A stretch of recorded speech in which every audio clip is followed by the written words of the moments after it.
No fim da noite de domingo, o presidente Trump anunciou um acordo com o Irã para encerrar a guerra. Estou muito feliz em dizer, muito animado, o acordo já está todo assinado.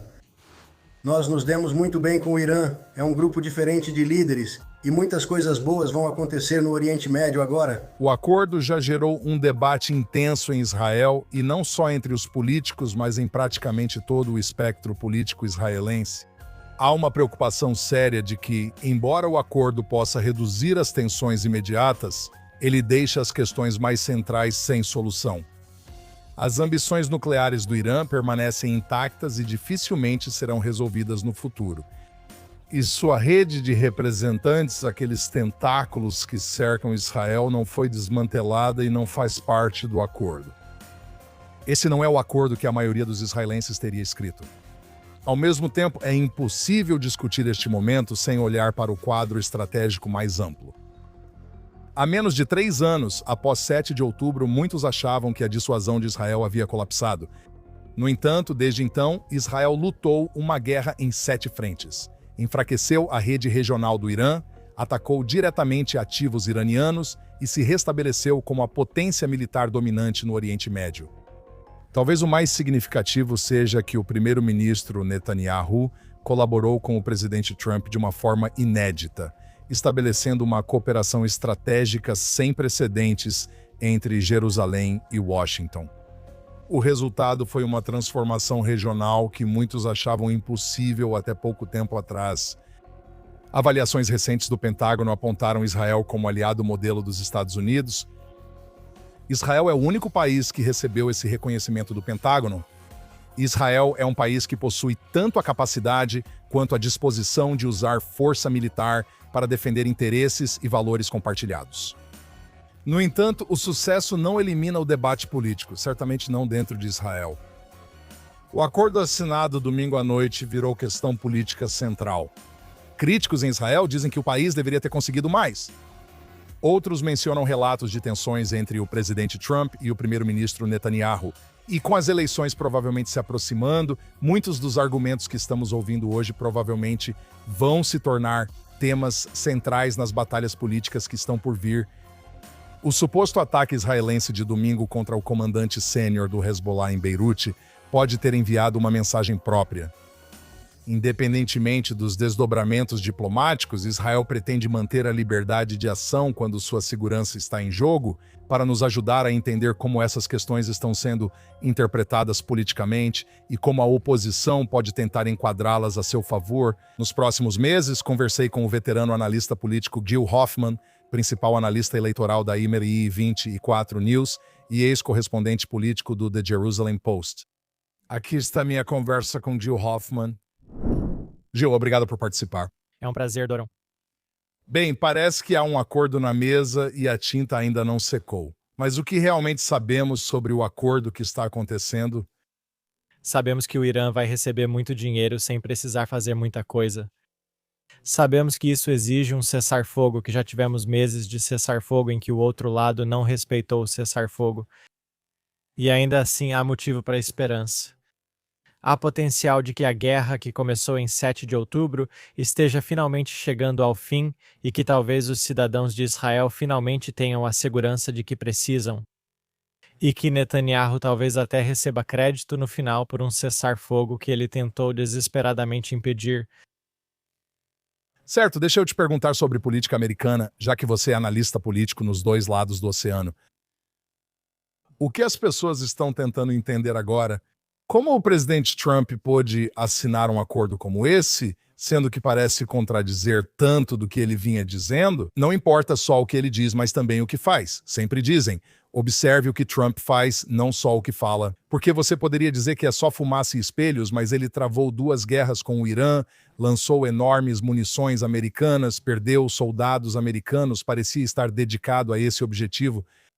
Quais são as forças políticas que montaram esse acordo? Preços da gasolina nos Estados Unidos. As pessoas estão cansadas de pagar caro demais. As pessoas estão cansadas da guerra. As pessoas estão cansadas dele não colocar a América em primeiro lugar, na opinião delas. E ele tentou explicar o motivo disso, mas não convenceu.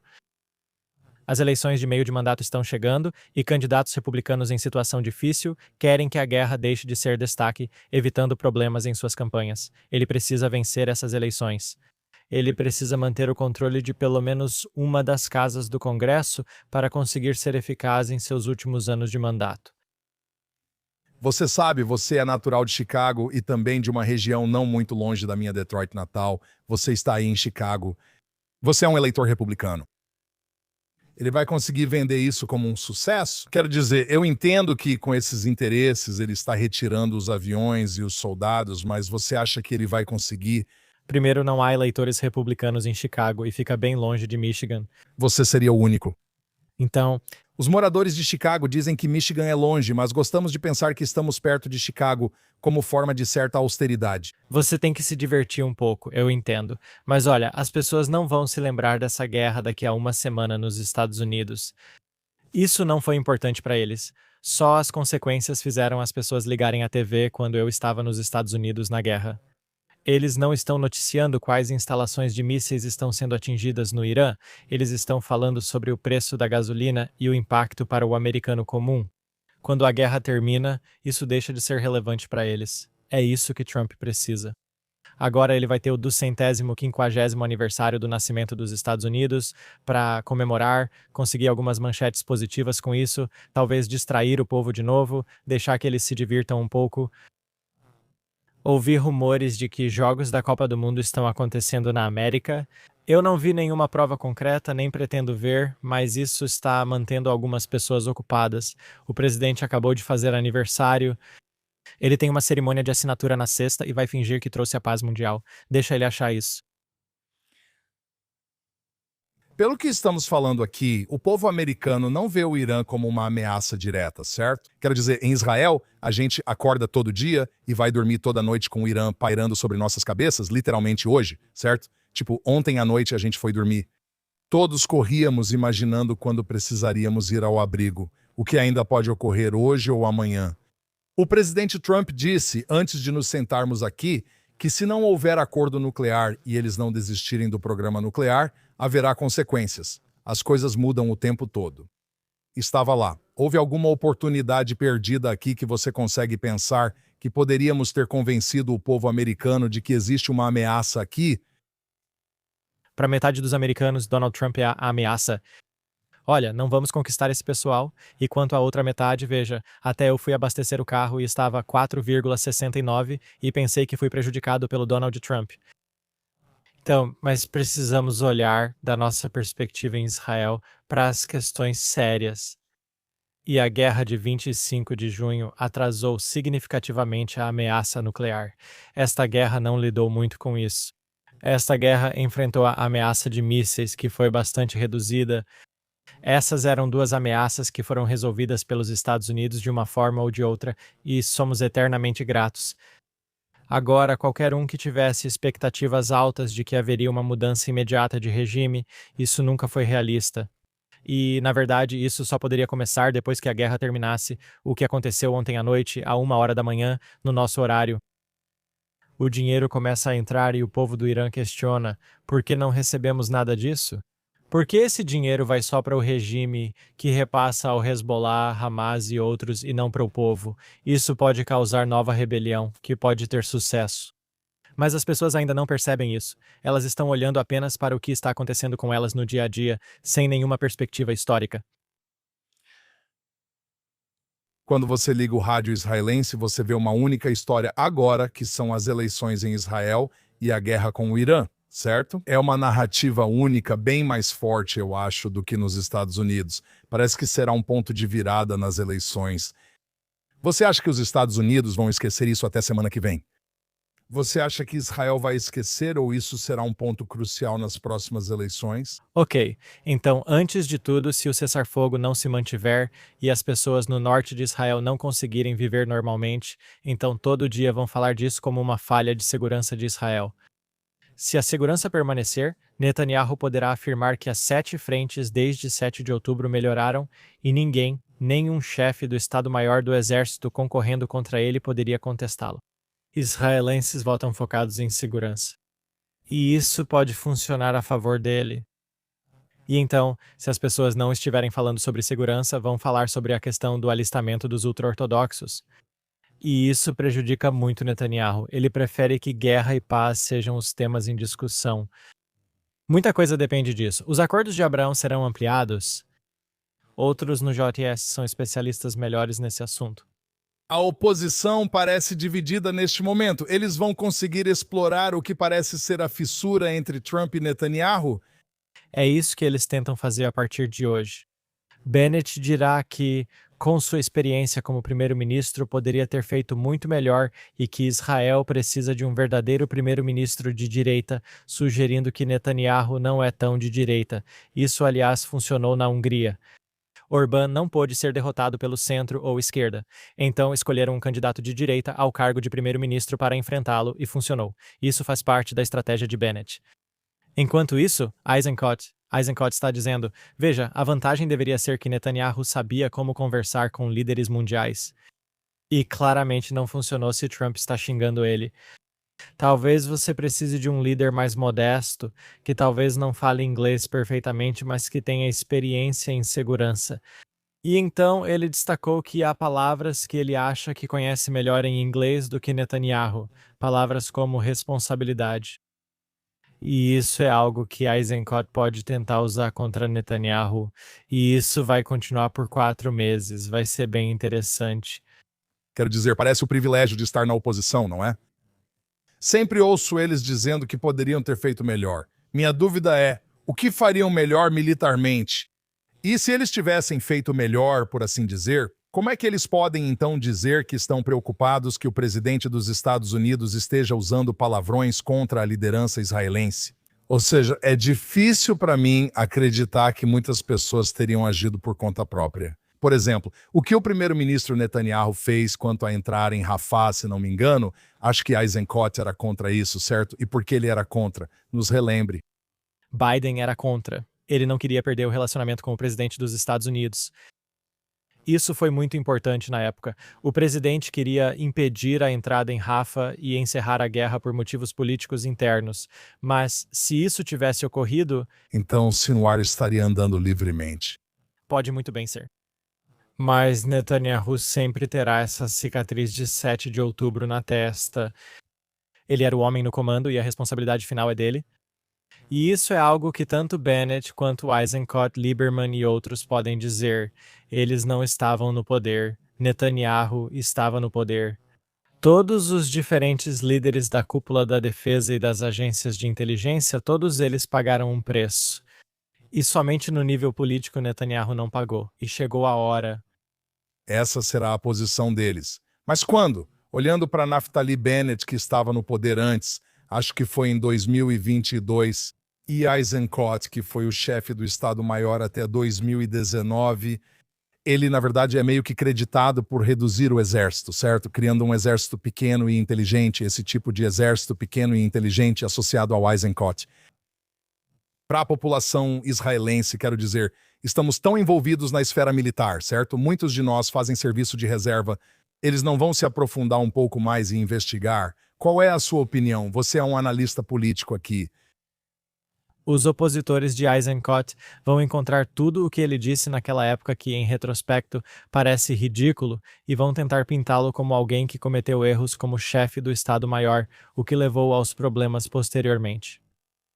Vai ser mais difícil porque não é algo óbvio, Netanyahu estava no poder em 7 de outubro, você precisa ligar os pontos.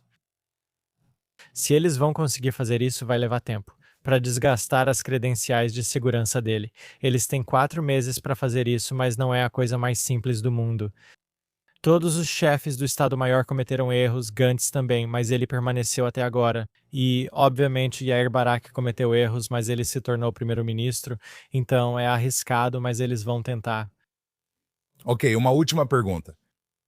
Eisenkot tem disparado nas pesquisas. Não tenho certeza se os números mais recentes mostram ele com, 18 ou...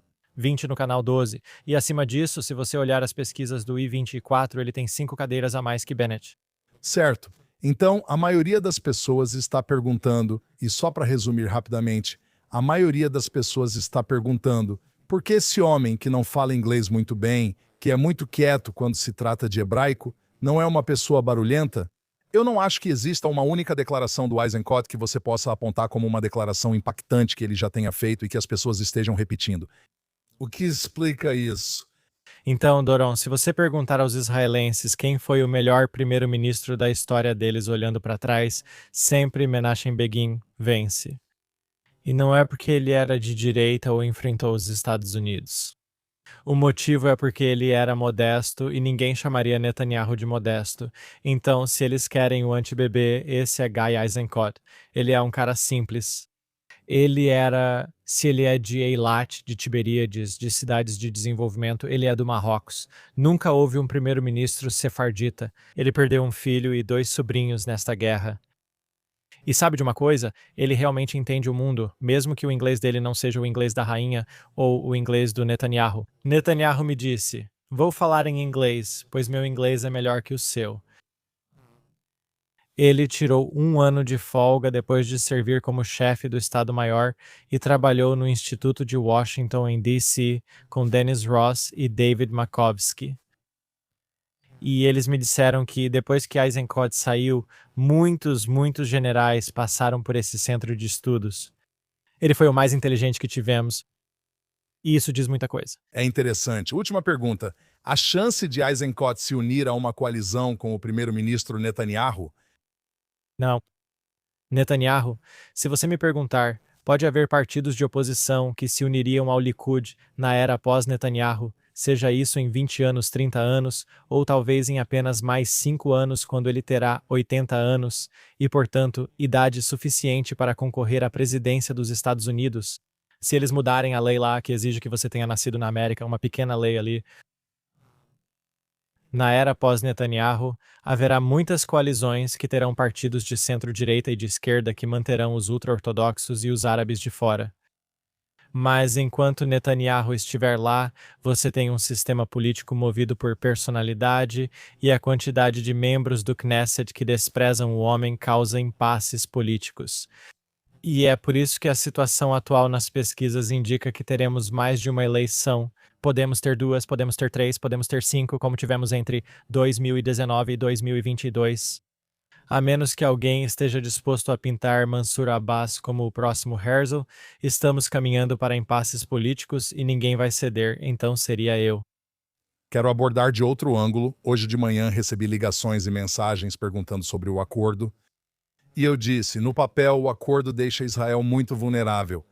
Sabe, se o Líbano realmente estiver incluído nesse acordo, as mãos de Israel ficam amarradas para trás, o Hezbollah continua lutando para lançar mísseis contra nós. A principal questão para Israel está no meio disso. Não sabemos se haverá liberação de fundos para o Irã. O acordo que li sobre a reconstrução do Irã menciona enormes quantias de dinheiro. Mas eu disse, e estou curioso sobre sua opinião, talvez isso seja uma bênção para Israel, porque isso vai contra a teoria a qual o primeiro-ministro tem se dedicado muito, que é reduzir a dependência de Israel em relação aos Estados Unidos.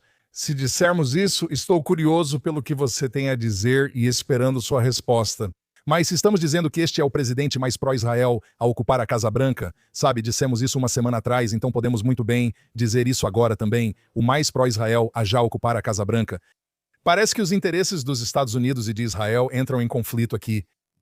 Isso não é a gota d'água para dizer, se é isso que temos com o presidente Trump, o que esperar do futuro, precisamos fazer uma grande mudança agora. Então você viu, Doron, o que aconteceu quando Netanyahu decidiu retaliar a um ataque do Hezbollah no norte de Israel, atacando Beirute? Você viu como o presidente dos Estados Unidos não o criticou em particular? Tanto Obama quanto Clinton xingaram Netanyahu em particular, não para o noticiário noturno em Israel como Trump fez. E Netanyahu, se é que provou algo, mostrou que Israel é mais vassalo dos Estados Unidos do que nunca. Porque, mesmo tendo revidado, ele foi tão duramente atingido por isso. Ele comprometeu sua reputação de político excepcional e especialista em diálogo internacional, pagando um preço por isso. Israel também pode ter sido afetado. E o que acontece na próxima semana quando eles violarem o cessar-fogo? Vamos revidar ou não? Como você faz isso após ter passado por aquilo? Ainda é cedo para dizer, essa é a resposta para a sua pergunta. Deixe-me perguntar, pois isso tem se repetido nas últimas 2 semanas. O presidente comenta diretamente, xinga abertamente no meu noticiário e aparecem todos aqueles símbolos de censura. Por outro lado, o que o primeiro-ministro do Estado de Israel deveria fazer? Ou seja, ele poderia simplesmente não revidar e não ter poder de dissuasão contra o Hezbollah, ou ele poderia revidar. E é exatamente isso que eu quero dizer. O homem mais poderoso do mundo está chateado porque as coisas não saem como quer. Mas se Israel não reagir, parece que podemos ser deixados de lado. Essa é minha curiosidade. Ser primeiro-ministro de Israel é um trabalho horrível. Impressiona que tantos desejem o cargo, vendo o que Netanyahu enfrenta agora. E mesmo assim, Bennett e Eisenkot vão fazer o que puderem, cada um do seu jeito, para tentar conseguir esse cargo que é tão ingrato e te coloca o tempo todo entre a cruz e a espada. Pelo que você está dizendo, se eu me aprofundar na questão da autossuficiência israelense e considerar onde os Estados Unidos estão hoje, eu sei que você conhece os Estados Unidos melhor do que eu. Os americanos, o Partido Republicano, querem apoiar Israel hoje? Ou eles acham melhor que Israel seja independente? O Partido Republicano não é mais o que era antes. O Partido Republicano agora tem várias vozes. Quando você tem Tucker Carlson sendo um extremo de um lado, isso faz com que Marco Rubio, que é o republicano tradicional, pareça diferente. A voz republicana aparece um extremo do outro lado, então J.D. Vance precisa atuar em algum lugar no meio termo e falar sobre ser legítimo que os Estados Unidos tomem decisões que sejam do interesse dos Estados Unidos e não do interesse de Israel. E quando você ouve um vice-presidente dizer isso aos ouvidos de um israelense, soa chocante, como se perguntasse por que ninguém está condenando ele por dizer isso? Por que isso é aceitável? Você pensa, isso é melhor do que o que ele disse. Assim, o Partido Republicano se fragmenta em várias direções. Tudo pode acontecer após a era Trump, e Israel deve se preparar para isso. Israel deve se preparar para os anos de vacas magras que virão. É um ponto muito bom. Quero mergulhar em um setor muito específico da população israelense, que não recebe muita atenção no meu podcast e, em geral, que é o setor de língua inglesa da população israelense, do qual tanto eu quanto você fazemos parte. Politicamente, você pode fazer algum tipo de análise de onde essa população se encontra e quais são as tendências dela. Quero dizer, podemos falar sobre os franceses, podemos falar sobre os russos.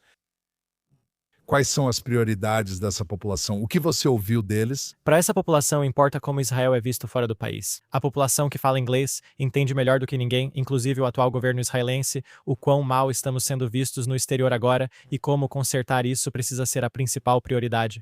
Se houver cessar-fogo militar, a mídia será o único campo de batalha restante, e estamos nessa guerra. Seremos vistos como pária internacional, como a África do Sul do apartheid, ou como quem salvou o mundo do fundamentalismo islâmico, armas nucleares e terroristas? Então, os falantes de inglês podem estar em todo o espectro político. Já houve candidatos nativos de língua inglesa eleitos por vários partidos. Mas sobre essa questão, acredito que eles estão unidos. Eles veem que a situação é desesperadora e precisam pressionar quem for eleito primeiro-ministro para que isso seja a prioridade máxima. Tem que ser. Gil, quero te agradecer por ter vindo, participado do podcast e compartilhado seus análises políticas. Será interessante ver como isso se desenvolve nos próximos meses. Foi um prazer participar do seu programa. Obrigado, Gil. Esse foi o Gil Hoffman. Agora, concordando ou não com a análise do Gil, o que a discussão faz é destacar o debate político que provavelmente vai dominar a vida pública israelense nos próximos meses. Um fato, porém, é difícil de ignorar. Há mais de 30 anos, o primeiro-ministro Netanyahu alertava sobre a ameaça iraniana bem antes do tema ganhar destaque ou do programa nuclear do Irã virar foco da diplomacia internacional. O primeiro-ministro Netanyahu argumentava que um Irã nuclear ameaçaria fundamentalmente Israel, o Oriente Médio e grande parte do mundo livre. E, ao contrário de muitos que apenas falavam sobre a ameaça, ele agiu. Hoje, Israel ocupa 1/3 de 1% do Oriente Médio. Isso equivale a 1/300º do Oriente Médio.